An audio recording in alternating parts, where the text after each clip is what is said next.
오늘 저는 구원받기가 쉬운가 어려운가 이런 주제로 함께 말씀의 은혜를 나누고자 합니다. 먼저 질문을 한번 들어보겠습니다. 구원받기가 쉬워요, 어려워요? 네.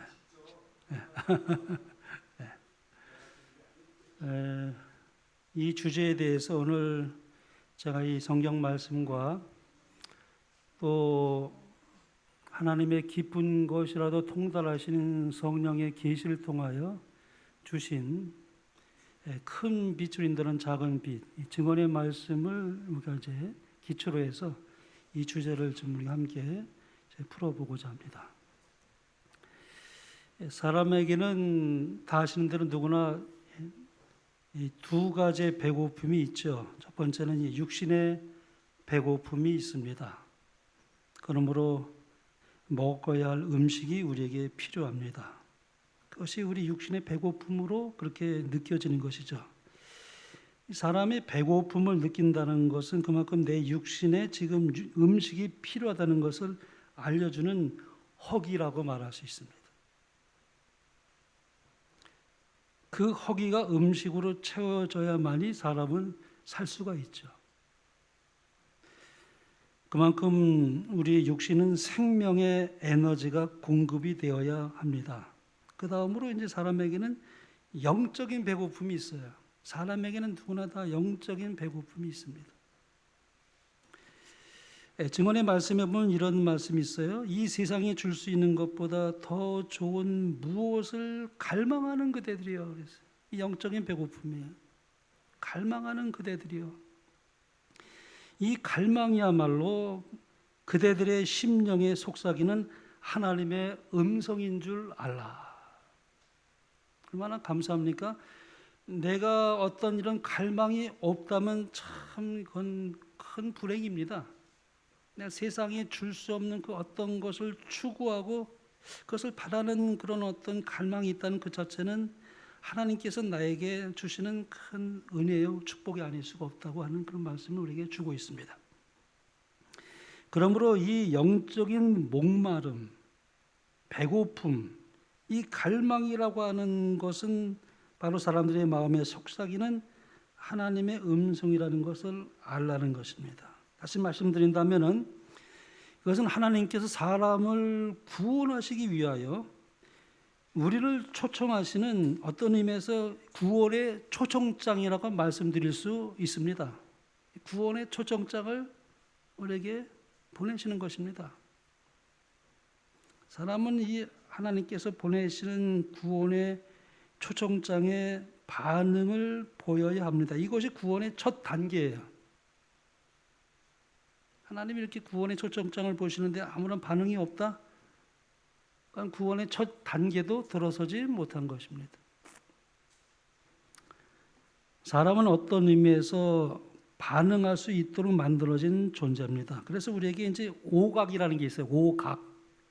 다 잘 아시지 않습니까? 우리가 이제 참 입으로 우리가 반응을 보이죠. 먹는 것에 대해서 맛있다, 맛없다. 또 우리가 눈으로도 반응을 보이죠. 참 아름답다, 아예 못생겼다. 귀로도 반응을 보입니다. 이 노래가 참 감동적이다, 시끄럽다. 피부로도 반응을 보입니다. 따뜻하다 또는 차갑다.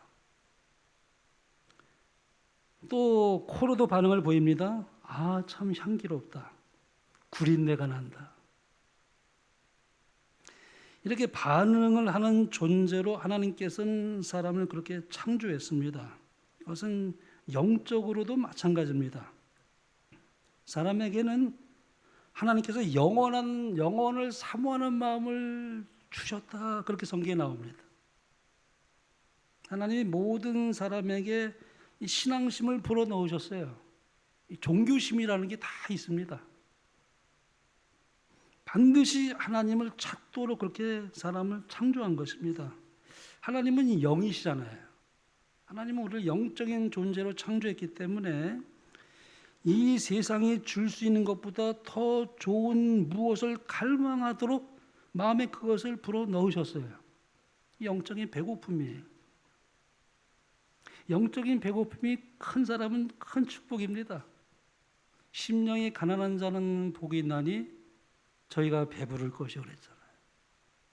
나는 언제나 영적인 지혜를 추구하는 그런 마음을 가지고 하나님을 더 알기를 원하고 하나님을 더 사랑하기를 원하고 말씀을 더 배우기를 원하고 이 영적인 진리를 추구하는 이 갈망이 있는 것은 아주 큰 축복입니다.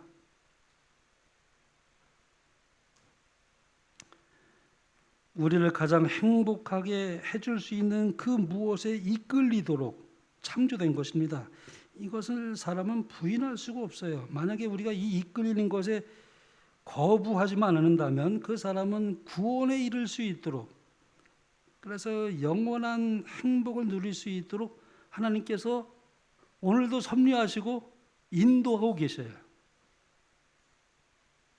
하나님을 아는 사람들은 그것을 날마다 느낍니다.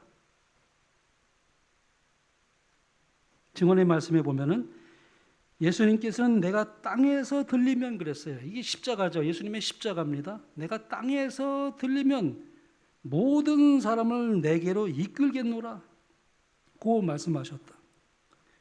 구원을 향한 첫 단계는 그리스도의 사랑의 이끄심의 반응을 보이는 것이다. 그래서 사람이 이러한 하나님의 이끄심의 반응이 없다면 하나님은 그 사람을 죽은 자로 여기십니다. 아무런 반응이 없으니까요. 육신적으로도 마찬가지입니다. 아무런 반응이 없는 것은 죽은 것입니다. 그래서 우리가 그 의사들이 죽었는지 안 죽었는지를 어떻게 얘기해 줘? 후레쉬 같은 것들 눈을 이렇게 탁 비치잖아요. 그럼 여기서 아무 반응이 없으면 죽은 거예요. 하나님의 말씀에 아무런 반응이 없으면, 그리스도의 사랑에 이끄심에 아무런 반응이 없다면 하나님은 그런 사람을 죽은 자로 여기십니다. 그래서 이렇게 예수님께서 이런 말씀을 주셨어요. 내가 너에게 이른 말이 영이요 생명이라. 예수님의 그 말씀이 영이요 생명입니다. 하나님의 말씀이 들리면 사람은 영적인 존재이기 때문에 사망의 잠에서 깨어날 수밖에 없습니다. 그래서 살아있는 존재가 됩니다. 그러므로 하나님의 말씀을 듣는 영적인 귀는 참으로 중요합니다. 우리 이런 말씀이셨죠. 예수님께서 진실로 진실로 너에게 이르노니 죽은 자들이 그랬어요. 죽은 자들이 하나님의 아들의 음성을 들을 때가 오나니 곧 이때라. 예수님 재림하실 때 그 부활하는 걸 말하는 게 아닙니다. 이때라 그랬어요. 하나님의 아들의 음성을 들을 때가 오나니 곧 이때라. 듣는 자는 뭐예요? 살아나리라. 하나님 말씀을 들으면 영적으로 살아나게 돼 있습니다. 하나님께서는 성경을 통해서 직접 말씀하기도 하시지만 이 세상에 그분의 뜻을 알리는 기별자를 통해서도 말씀하셔요. 그분의 기별자의 말에 귀를 기울인 것 대단히 중요합니다. 여기 이렇게 말씀하죠. 너의 말을 듣는 자는 곧 내 말을 듣는 것이요 그랬어요. 하나님께서 사람을 통해서 말씀하셔요. 기별자를 통해서. 세천사의 기별이 바로 그것입니다. 너희를 저버리는 자는 곧 나를 저버리는 것이요 나를 저버리는 자는 나 보내신 이를 저버리는 것이라. 예수님께서 이렇게 말씀하셨죠. 그러면 이제 다시 묻겠습니다. 사람이 구원받기가 쉬울까요? 어려울까요? 여기까지 제가 말씀을 드렸는데요. 사람마다 생각이 다 다양해서 이렇게도 말씀하고 저렇게도 말씀할 수밖에 없죠. 어떤 분은 쉽다고 말씀하시고 또 어떤 면에서 보면 또 어렵다고 말씀하시는 것이 이 구원 문제입니다. 그러면 다시 묻겠습니다. 구원받는 사람이 많을까요? 적을까요? 어떻게 생각하세요? 구원받는 사람이 더 많을까요? 적을까요? 그러면 이제 제가 말씀과 증언의 말씀을 통해서 알려드리겠습니다. 저는 제 개인적인 의견을 말하지 않아요. 한 예증을 들어보겠습니다. 예수님께서는 옛날 예루살렘이 멸망되었을 때 그 예루살렘 도성이 이 세상을 상징하고 있다고 말씀했습니다. 증언의 말씀만 보세요. 그리스도께서는 불신과 반역으로 마음이 완악해져서 하나님의 보응의 형벌을 재촉하고 있는 이 세상을 예루살렘이 상징하고 있음을 보셨다. 그러니까 예루살렘의 멸망은 앞으로 있을 세상의 멸망을 상징합니다. 그분께서는 이 모든 사람들을 구원하시고자 갈망하셨다. 그러나 그분의 손으로도 인류의 저주의 물결을 물리칠 수 없었다. 왜냐하면 곧 인류의 유일한 도움의 근원이 되시는 그분을 찾아 구하는 자가 적었기 때문이다. 구원받는 사람이 많아요? 구원받지 못한 사람이 많아요? 이 말씀에 의하면 주님을 찾는 자가 너무 적어서 구원받는 사람이 너무도 적다는 것입니다. 그분을 찾기만 하면 구원을 받았을 텐데 찾지를 않는 거예요. 당시 예루살렘의 그 유월절이었기 때문에 그 절기를 지키기 위해서 각 지방에서 수백만의 그 유대인들이 그 성에 모여 있었다고 했습니다. 그리스도인은 근데 예루살렘 멸망 때 한 사람도 멸망되지 않았다고 했어요. 수백만 명이 되는 유대인들이 그 예루살렘 도성에 가득했는데 그러나 그리스도인들은 한 명도 멸망되지 않았다. 근데 그 그리스도인이 한 얼마나 될까요? 모르죠. 그러나 상대적으로 굉장히 극히 적은 숫자였을 것입니다.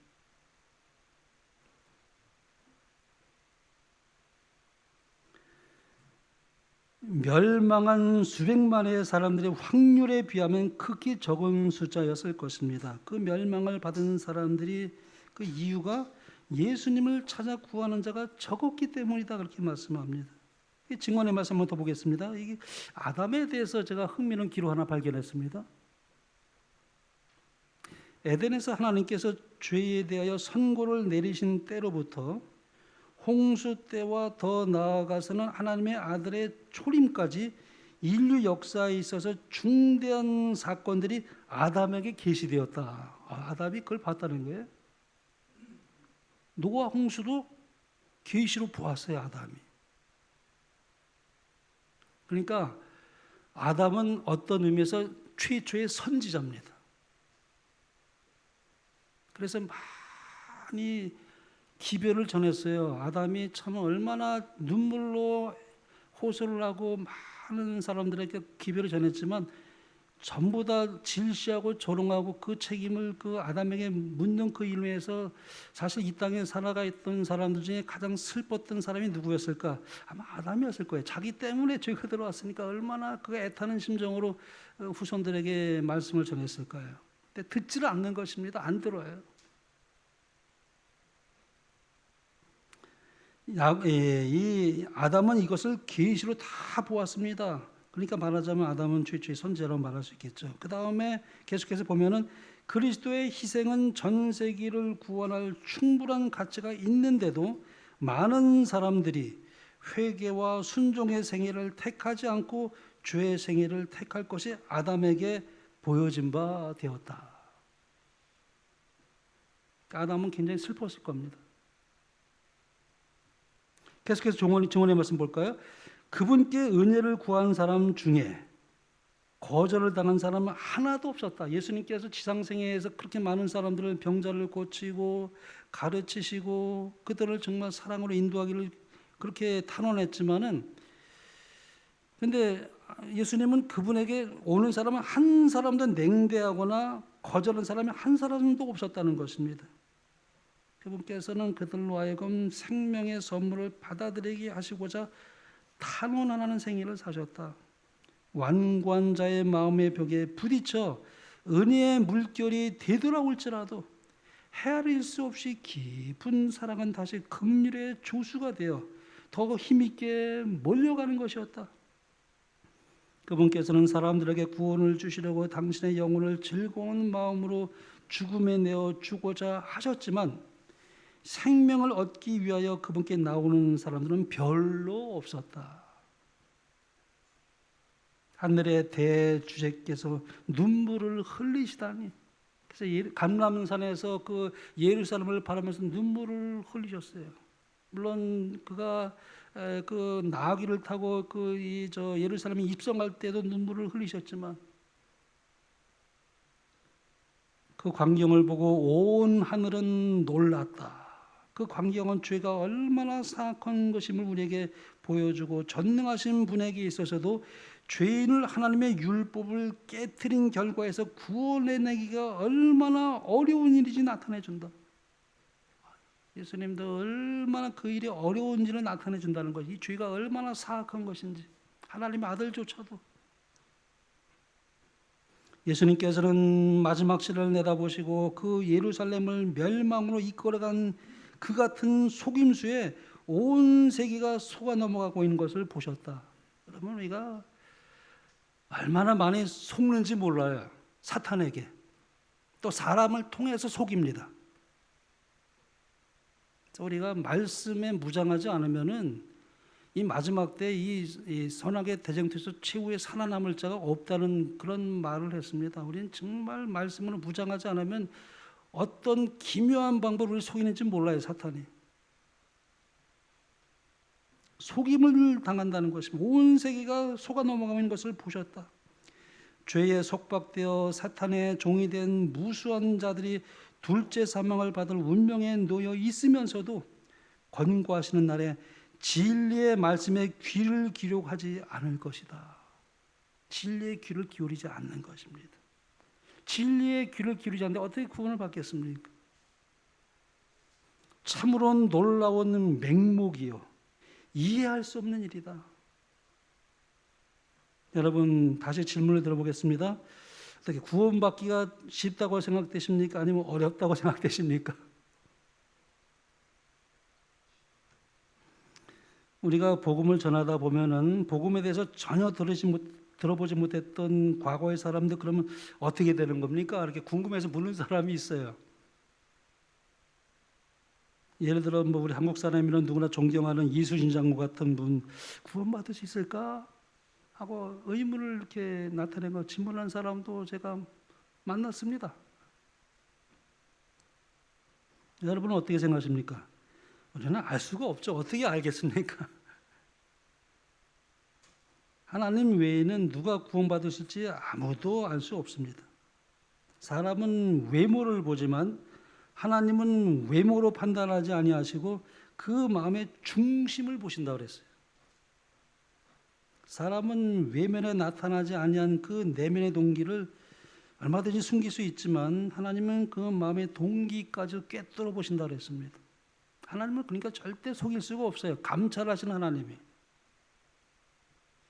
그러면 복음을 전해주는 사람이 없어서 예수님을 알지 못하는 사람들은 어떻게 될까? 그들은 정말 구원을 받지 못하는 것인가? 예수님을 듣지 못해서 믿지를 못했는데 그들이 구원을 받을 수 없다면 좀 억울하지 않겠습니까? 네. 그 옛날에 다 예수님 알지도 못한 사람은 다 구원 못 받는다 그러면 얼마나 억울하겠어요. 왜 하나님 왜 이 시대에 나를 태어나게 하셔가지고 왜 구원을 받지 못하겠습니까? 그럼 하나님 뭐라고 말씀하겠습니까? 하나님께 소송을 지게 한다면. 또 사람들 중에 보면은 교회를 다니진 않지만 교회 다니는 사람들보다도 더 도덕적이고 착하고 정말 양심적으로 사는 사람들도 있죠. 불쌍한 사람도 얼마나 많이 도와주는 사람이 있습니까? 그러나 예수님을 듣지 못해서 구원을 받지 못했다 하고 그러면 좀 그런 의문을 제기할 수가 있겠죠. 그러나 우리가 대답할 수 있는 것은 누가 구원을 받을 수 있는지에 대해서는 사람은 아무도 알 수가 없다는 것입니다. 동의하십니까? 우리가 어떻게 알겠습니까? 하나님만이 아시죠. 오직 하나님만이 아십니다. 그래서 하늘에 올라가면 3번 놀란다는 말이 그래서 나온 거예요.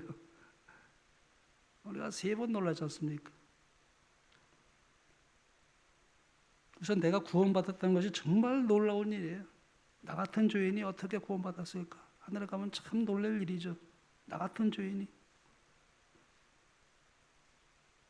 그건 전적으로 하나님의 놀라운 은혜입니다. 또 하나 놀라운 사실은 이 사람이 어떻게 하늘에 왔는가? 그래서 또 한 번 놀랄 수밖에 없다는 것입니다. 증언의 말씀에 보면 이런 말씀이 나와요. 그리스도께서는 우리에게 품성과 동기를 판단하는 일을 맡기지 않으셨다. 그분은 우리의 성정을 너무나 잘 아시므로 이 일을 우리에게 맡기지 않으신다. 사람은 얼마든지 실수하기 쉬워요. 우리 사람은 잘못 판단할 때가 너무나 많아요. 겉으로 드러나는 것만 가지고 판단하지만 속은 모르지 않습니까? 그래서 우리는 함부로 사람을 판단해서는 안 됩니다. 때때로 우리는 그리스도께서 당신께로 이끄시고 계시는 바로 그 사람을 오히려 희망이 없는 사람으로 생각한다. 저 사람 희망이 없지. 저래가지고 어떻게 구원받겠어. 우리가 그렇게 말할 수 있다는 거예요. 희망이 없다고 생각한다는 거죠. 이웃 사람들의 생각에 전혀 천국에 들어가지 못할 것 같이 보이던 사람들 중에 많은 사람들이 천국에 들어가게 될 것이다. 이게 참 놀라운 일이죠. 저 사람이 어떻게 구원받겠어. 이웃 사람들까지도 고개 설레설레는데 그런 사람들 중에 많은 사람들이 여기 보니까 천국에 들어가게 될 것이다. 사람은 외모로 판단하지만 하나님께서는 마음을 보시고 판단하신다. 또 하나 놀라게 될 일은 그거죠. 그 사람이 어떻게 하늘에 오지 못했을까? 다른 사람은 몰라도 그 사람은 꼭 구원받을 수 있다고 생각을 했는데 그 사람을 찾아볼 수가 없는 거예요. 이게 또 놀라운 일이라는 거예요. 자, 여기 증언의 말씀에 보면 이렇게 말씀합니다. 우리가 그 찬란한 광채로 인해 존경해온 많은 별들이 흑암 속으로 사라질 것이다. 쭉정이가 바람에 구름처럼 날려갈 것인데 심지어 우리가 어제 풍성한 알곡만을 보는 곳에서도 그러할 것이다. 정말 굉장한 놀라운 말씀이 아닐 수가 없어요. 그처럼 존경했던 사람인데 흑암 속으로 사라질 것이라고 말씀합니다.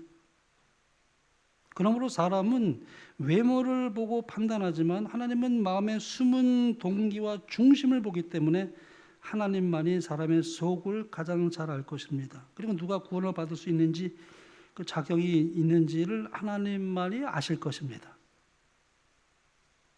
그래서 우리 생애의 마지막이 중요해요. 마지막이 중요합니다. 그 마지막에 그가 어떻게 될지 아무도 몰라요. 그 사람이 참 엉터리로 살았는데 마지막에서 회개할 수도 있습니다. 마지막 임종 직전에. 근데 어떤 사람은 신앙을 참 잘했어요. 정말 아주 참 잘했는데 마지막에 가서 예수님을 떠날 수도 있습니다.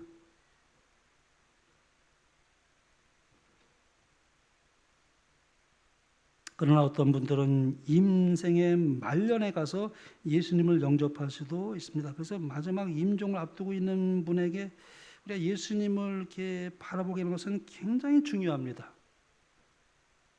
마지막에 예수님을 바라보도록. 그러니까 증언의 말씀 이렇게 말씀합니다.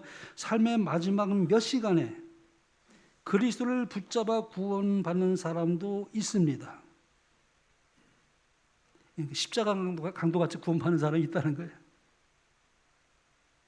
죽을 때 완전히 깨닫지 못한 구속의 경륜을 그들은 하늘에서 배우게 될 것입니다. 우리가 이 땅에서 거의 성경도 공부를 많이 하지도 못했지만 그러나 희미하게나마 예수님이 어떤 분인지를 알고 이제 마음에 영접해서 마지막 임종 직전에 구원받을 수도 있는데 그러면 이제 하늘에 가서 다 그걸 배우게 될 것이라는 거예요. 그래서 우리는 판단해서는 안 돼요. 우리 재림교회만 구원받습니까? 우리 재림교회 성도들만 구원받습니까? 하늘에 가면 재림 성도만 있습니까? 그렇지 않을 거예요. 진실한 그리스도인이 구원받는 것이죠. 교파를 초월해서. 그러나 우리는 하나님께서 마지막 택한 진리교회면 틀림없어요. 큰 빛을 하나님께서 우리에게 주셨어요. 큰 특권입니다. 그러나 그 특권을 받았다고 해서 다 구원받는 것은 아닙니다. 그러나 적은 빛을 받았을지라도 그 빛에 충실한 사람들이 있어요.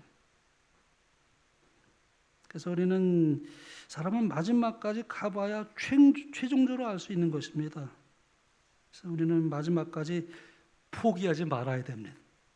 포기하지 말아야 돼. 마지막까지.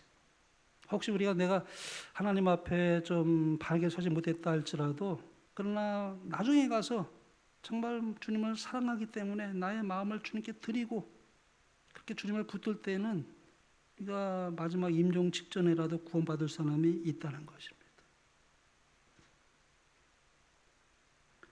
자, 증언의 말씀 이렇게 기록합니다. 심판 때에 그리스도께서 칭찬하실 자들은 신학이란 학문을 알지 못했을지 모르나 그리스도의 원칙들을 마음에 품고 있었다. 이방인 가운데서 하나님을 모르고 섬긴 자들, 즉 인간의 도움을 통하여 한 번도 빛을 받지 못한 자들일지라도 멸망을 당하지 않을 것이다. 이게 놀라운 말씀 아닙니까 이게? 그들은 기록된 하나님의 율법은 알지 못하였으나 자연을 통해서 말씀하시는 하나님의 음성을 들었고 율법이 요구하는 일들을 행하였다. 그들의 행위는 성령께서 그들의 마음을 감화시킨 증거이며 그들은 하나님의 자녀로 인정을 받는다. 그러니까 우리는 거시적으로 우리가 바라볼 수 있어요. 물론 우리가 잘 가르쳐서 침례를 주고 교회에 입교하게 해서 이 교회의 일원으로 진리교회에 속하게 하는 우리의 노력을 끊임없이 경주해야 되겠죠. 그러나 혹시 그렇게 해서 우리가 기별을 전하기를 원하지만 혹시 기별을 전하지 못하는 사람이라 할지라도 그들이 이 자연계를 통해서 하나님을 발견한 사람도 있을 수 있다는 것입니다. 그러므로 복음을 듣지 못한 사람이랄지라도 구원받을 수 있는 가능성이 있다고 말씀드릴 수 있습니다. 사도 바울도 그래서 로마서 2장에 이렇게 말씀했죠. 율법 없는 이방인이, 교회 나오지 않은 분들이에요. 복음을 듣지 못한 사람이에요. 율법 없는 이방인이 본성으로 율법의 일을 행할 때에는 이 사람은 율법이 없어도 자기가 자기에게 율법이 되나니 이런 이들은 그 양심이 증거가 돼요. 그 생각들이 서로 혹은 고발하며 혹은 변명하며 그 마음에 새긴 율법의 행위를 나타내느니라. 옛날에 그래서 어떤 분들 그랬잖아요. 하늘이 두렵지 않느냐 그렇게 해서 하늘을 두려워하며 살았던 사람들이 있어요. 옛날 성현들 보면은 양심에 아주 충실하고. 그러므로 구원은 받은 빛에 따라서 결정된다고 말할 수 있습니다. 여기 이렇게 말씀하죠. 우리가 가지고 있는 특권들을 갖지 못한 많은 사람들이 큰 빛을 가지고서도 빛 가운데 행하지 않은 자들 앞서 하늘 가게 될 것이다. 먼저 된 자가 나중되고 나중된 자가 먼저 된다는 말이 그 말씀입니다. 많은 사람들은 그들이 가지고 있는 최선의 빛대로 생애했고 거기에 따라 심판을 받게 될 것이다. 하나님 앞에서의 우리의 입장은 우리가 받은 빛의 분량에 달린 것이 아니라 받은 것을 활용하는 여부에 달려 있다. 큰 빛을 받는 것은 큰 특권입니다. 엄청난 큰 특권이에요. 그러나 중요한 것은 그 빛대로 살아가는 것이 참 중요하다고 말씀합니다. 어떤 분들은 빛을 크게 받지 못했어요. 그러나 그 빛에 충실하게 살아가는 사람들은 그 빛대로 하나님은 심판할 것이다.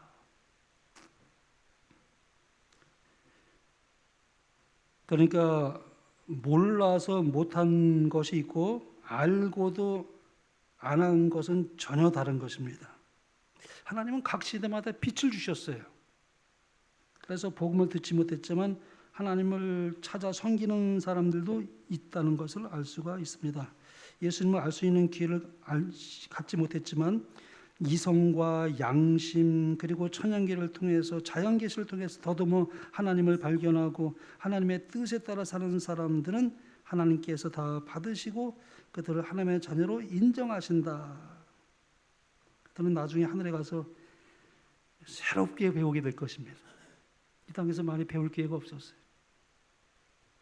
사실 하늘에 가면 그래서 3번 놀라게 되는데 한 번 더 놀랍니다. 제가 증언의 말씀을 통해서 제가 그걸 깨달았어요. 증언의 말씀은 이렇게 말씀합니다. 하늘을 묘사하기에는 언어가 너무 빈약하다. 그 광경이 내 앞에 나타났을 때 나는 놀라서 정신을 잃었다. 계시를 보고서 엘린 지 와이스는 정신을 잃었다 그랬어요. 너무 광경이. 우리 하늘에 가면 그렇게 놀랄 것입니다. 찬란한 광채와 뛰어난 영광에 넋을 잃은 채 나는 붓을 놓고 이 어떠한 사랑인가, 얼마나 놀라운 사랑인가 라고 부르짖었다. 하늘에 가면 우리가 그 하늘나라의 영광과 찬란함에 놀라서 우리 또한 놀라서 정신을 잃게 되지는 않을까 할 정도로 하늘은 너무나 영광스럽고 놀랄 것입니다. 3층 하늘에 갔다 온 사도 바울이 이런 고백을 했죠. 생각하건대 현재의 고난은 장차 우리에게 나타날 영광과 비교할 수 없도다. 3층 하늘까지 갔다 왔잖아요, 사도 바울이. 우리가 어떠한 고난도 그 고난이 우리가 받을 영광에 비하면 비교가 되지 않는다 그랬어요. 아시는 대로 구원은 하나님의 선물이죠. 그러면 원점으로 돌아가서 구원받기가 쉬워요, 어려워요? 에베소 2장에 보면 이렇게 말씀했죠. 너희가 그 은혜를 인하여 믿음으로 말미암아 구원을 얻었나니 이것이 너에게서 난 것이 아니요 된 것이 아니요 하나님의 선물이라 그랬어요. 구원은 하나님의 선물이에요. 선물 받는 게 쉬워요, 어려워요?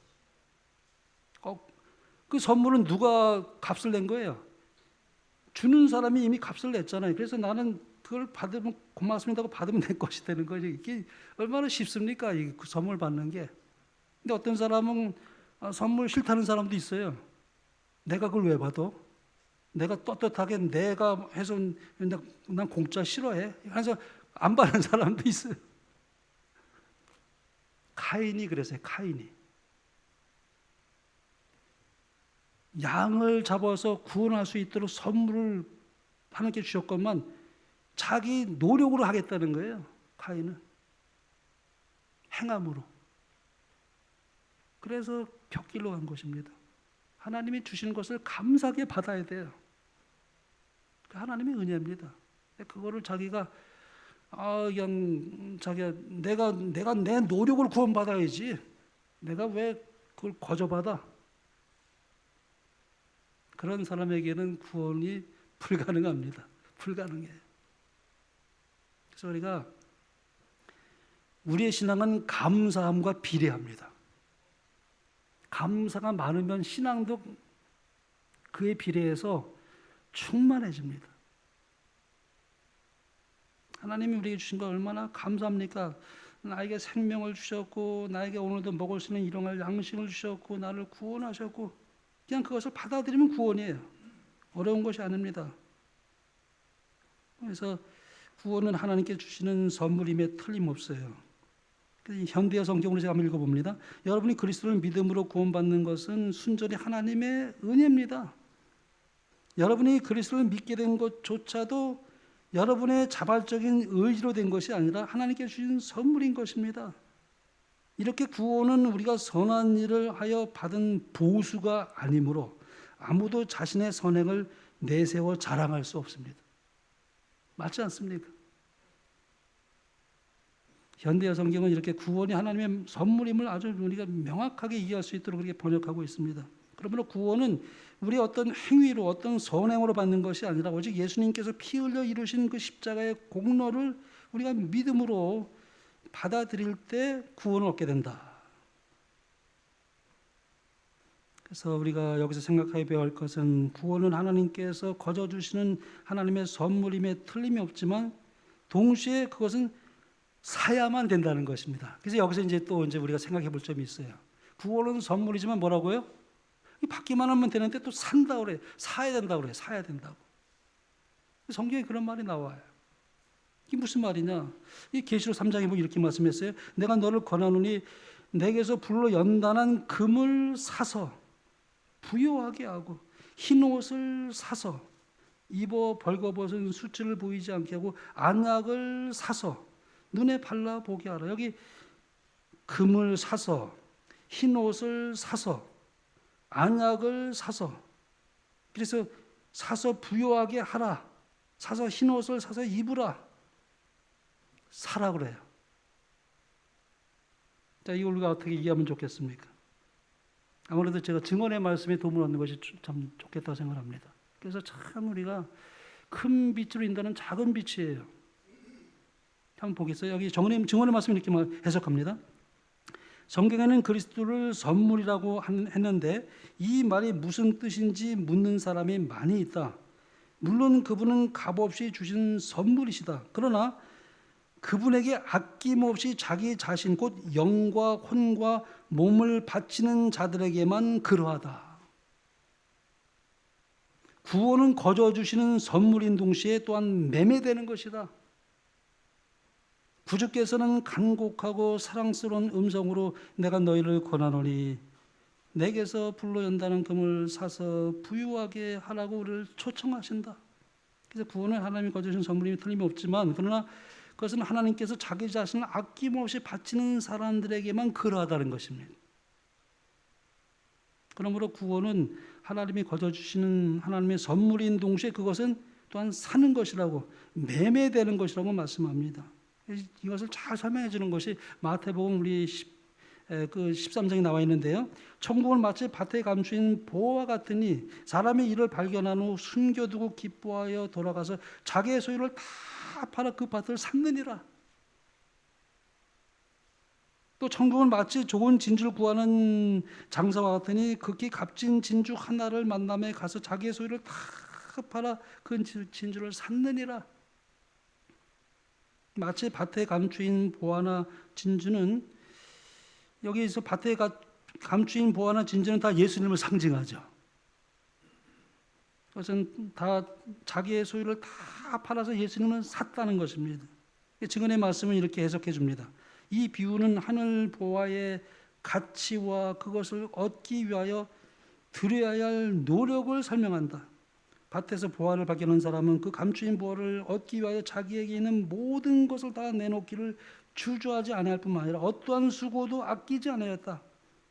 여러분 우리가 예수님 알면은요 그 보화의 가치를 알기 때문에 내가 어떤 것을 다 드린다 해도 하나님 저는 부족할 뿐입니다. 그렇게 말할 수밖에 없는 거예요. 그 가치를 알면은 그래요. 그 가치를 알면 그래서 가치를 알지 못하면 헌신할 수가 없어요.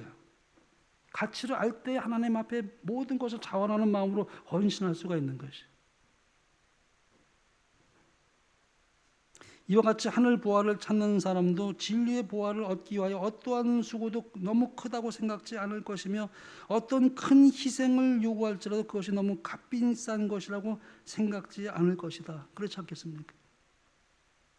하나님이 우리에게 주신 것이 얼마나 큰데 그 내가 하나님 앞에 뭘 좀 드린다고 해서 뭘 우리가 어떤 그 공로를 내세울 수 있겠습니까?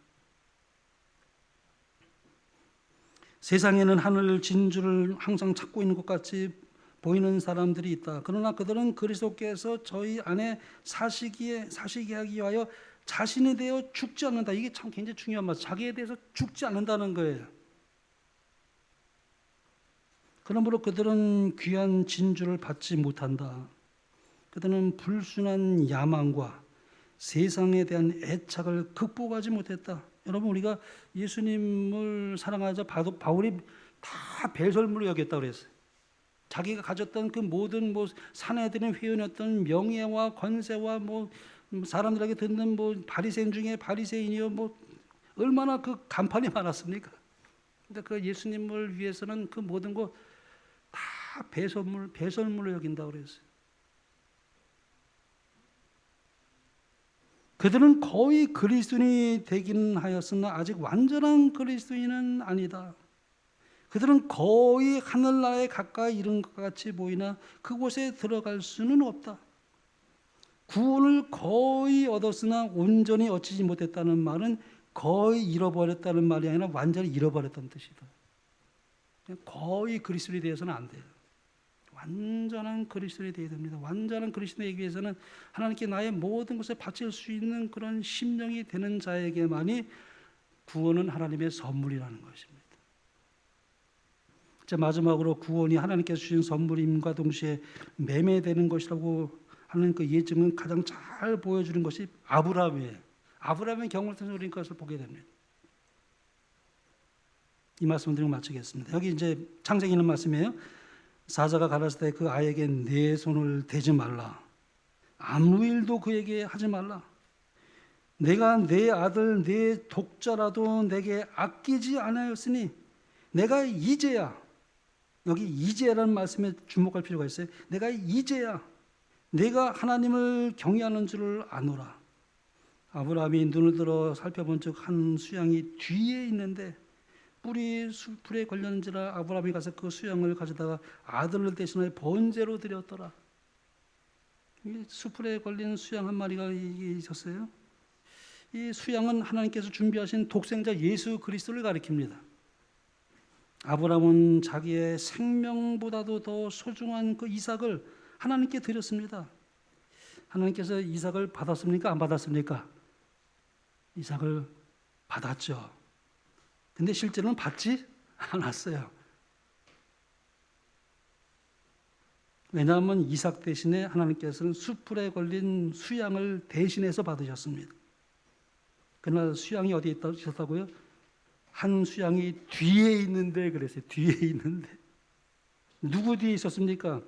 이삭이라는 제물 뒤에 있었어요. 가려서 안 보였어요. 이 말씀이 주는 의미가 무엇일까요? 하나님께서 선물로 주신 독생자이신 예수 그리스도께서는 아브라함이 팔아야 하는 재산을 상징하는 이 이삭을 아브라함이 제물로 드린 후에야 그 이삭에 가려웠던 수양이 아브라함의 눈에 보였다는 것입니다.